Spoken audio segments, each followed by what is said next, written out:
everybody on Earth adopted Bitcoin as their primary treasury asset, it would go to $10 million a coin overnight. And then up from there. So adoption as a treasury asset is second. And governments can do it. Institutions can do it. Endowments can do it. Religions can do it. Families can do it. Corporations can do it, right? I mean, every entity with a treasury could adopt Bitcoin as an asset. And there's a degree, right? Is it 1% adoption, 5%, 10%, 50%, 90%, 100%? Obviously, the more adoption, the more power. So that's the second driver. The third driver is technology or utility, right? If on the day that Apple says we built a Bitcoin signing device into the iOS phone or the iPhone, and now you can use your iPhone and your Apple Watch, and your MacBook is a multi-sig setup, or you can assign multi-sig between 3 members of your family with family sharing or something. When they do that and they make it instantaneous and easy, then you're going to see a big surge in adoption of Bitcoin, right? Technology drives adoption, and then you'll see a big surge in the price. Now, technology is not the only thing that drives adoption. What else drives adoption? Hyperinflation, right? Fear drives adoption. So hyperinflation is a marketing campaign for Bitcoin. Inflation is a marketing campaign for Bitcoin. Also regulation. When the regulators say that Bitcoin is a commodity, an asset without an issuer, that drives adoption. When they actually approve a spot ETF, that drives adoption. When FASB approves fair value accounting, that drives adoption. So regulatory clarity drives adoption. Awareness drives adoption. Education drive adoption. Technology, it's more important that Apple adopt Bitcoin than it is that your mobile startup adopt Bitcoin, right? If Apple builds Bitcoin into the iPhone, that's more important than the fact that somebody that wants to launch the next WhatsApp built Bitcoin into their app.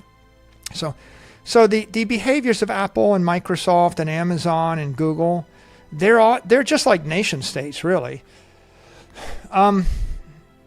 If China embraces, China says you can own Bitcoin, right? The more of embrace from China, the more embrace of the EU, the more embrace of the US, the more adoption.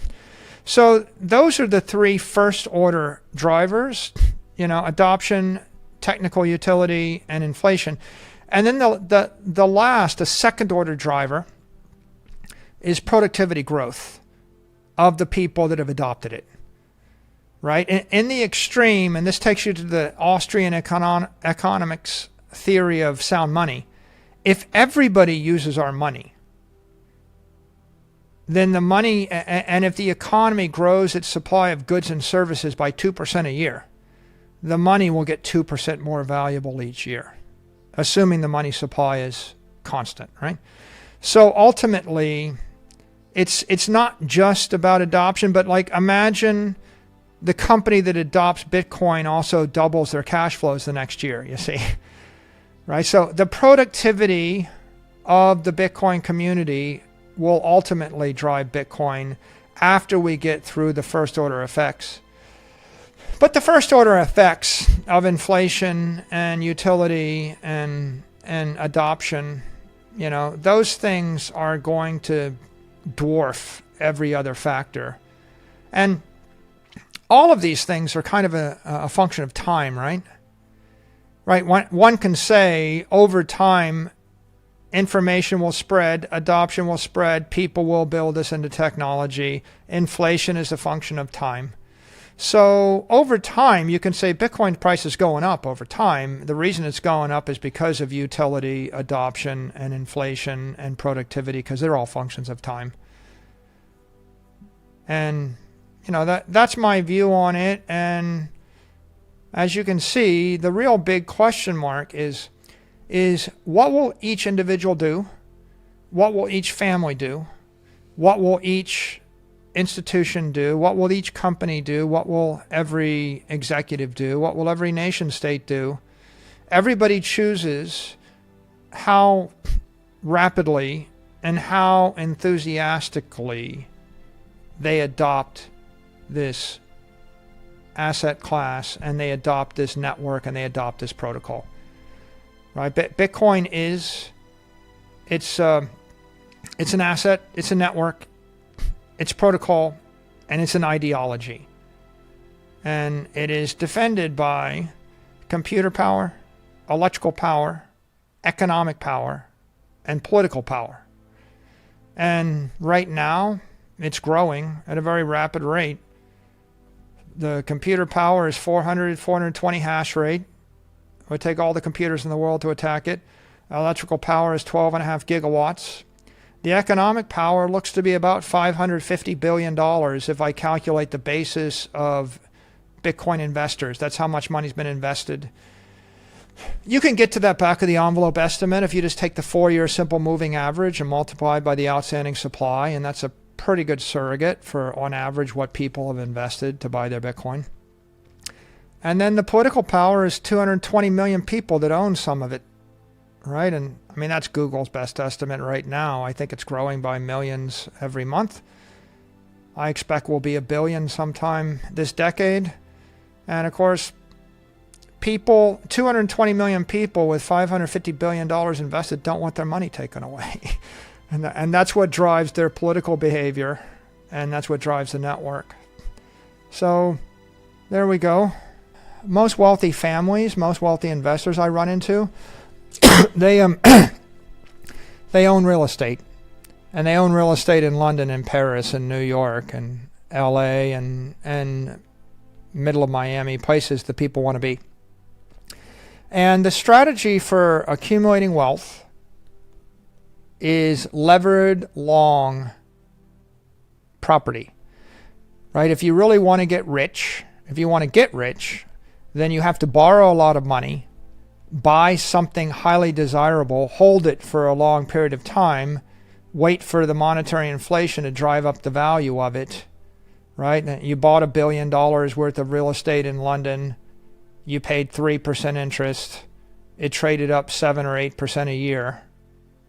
And you're generating 4% yield on $1 billion every year for 10 years. And all of a sudden, you've just made yourself hundreds and hundreds of millions of dollars, right?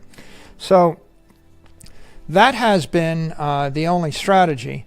I think Bitcoin is now emerging as something superior to that. Bitcoin allows you to take on a strategy of acquiring scarce, desirable property, but now you can acquire it in units of $20 at a time or $200 at a time, and so it's an egalitarian strategy for wealth creation or wealth preservation. The big catalyst here, I mean, the first one was, Satoshi's creation of Bitcoin, right? Put a big star on the map nearly 15 years ago. Coming up in a few weeks is the anniversary of the white paper. The second big milestone was the end of the block size wars, when Bitcoin was established, as this censorship-resistant network that's resistant to the meddling of corporate interests and others, and we sorted out what's the dominant chain, and a lot of theory and a lot of values got cemented in the block size wars. I think the third milestone is the entrance of is actually COVID and the entrance of corporations, right? COVID catalyzed corporations to look at Bitcoin. So without COVID, MicroStrategy doesn't do Bitcoin. And without MicroStrategy doing Bitcoin, probably the next set of companies don't do it. You don't get 24 Bitcoin holders, and then you don't get the accountants interested, and then you don't get fair value accounting, and then you don't get the clamor for the ETFs and the spot ETFs. So that was the next milestone. Then after that, the spot ETF will be the next really big milestone, because it'll be a high bandwidth institutional on-ramp for tens of billions or hundreds of billions of dollars of capital. And so that's really key. So, and then after that, the embrace of the traditional banking networks, right? The Deutsche Banks, the Santanders, other banks starting to custody Bitcoin and provide banking services. So all of those things coming together, they actually deliver digital scarcity as a fungible liquid asset to all classes of investors. Now, if we consider them, the retail investors will benefit. They've been engaged, but there'll be an order of magnitude increase in retail participation with spot ETFs because just about every working person has a 401k that's wired through conventional Wall Street money managers. And so you'll start to see the flow of those kind of funds enabled by the Fidelities and the BlackRocks of the world. And that will increase retail participation by an order of magnitude. I think institutional participation will also increase by orders of magnitude because the spot ETF. They really can't engage in the current structure because all the institutional money managers have accounting systems, compliance systems, control systems, risk management systems that are all trading systems and collateral systems that have all been built over 30 years. And in that system, they can punch a button and buy $1 million of Apple stock or $1 million of a gold ETF or $1 million worth of the S&P index or $1 million of bonds. And they can just do it instantly and everything is accounted for. And if they make money, they get compensated. And if they lose money, right, they get criticized. And at the end of the year, their taxes get paid that way. And if they want to buy $100 million, their bank, like JP Morgan, fronts them the money, and so that entire system, which is a combination of technical functionality and accounting functionality and risk management functionality and financing functionality, all of that gets activated by the ETFs. So they will be able to participate, and we will start to see an evolution in portfolio thinking. It's pretty clear that the 60-40 portfolio is a thing of the 20th century, and people are starting to question it. And so now I think you'll start to see portfolio models that might vary. If it becomes, when there's digital gold, and people say, if you like gold, buy 50% real gold, 50% Bitcoin. Right, your portfolio models break and lots of capital flows into Bitcoin. When people say the 60-40 portfolio only made sense when there were only bonds and stocks, but now there's stocks, bonds, and Bitcoin, now maybe it's 60-20-20, or it starts to be 50-30-20 or something. And so those models start to change, and the asset allocations will change with them, and that'll have an impact. And then, of course, for operating companies, we just talked about it a lot. Now it's possible to be a treasury asset. And that means that maybe instead of operating companies remitting 95% of their cash flows back to their investors, what if they actually kept half their cash flows? Right? So you might see a huge amount of capital move from institutional investors and endowments back to the operating companies. Right? There's no reason why Apple might at some point end up with hundreds of billions or trillions of dollars of assets on its balance sheet instead of no net assets on its balance sheet.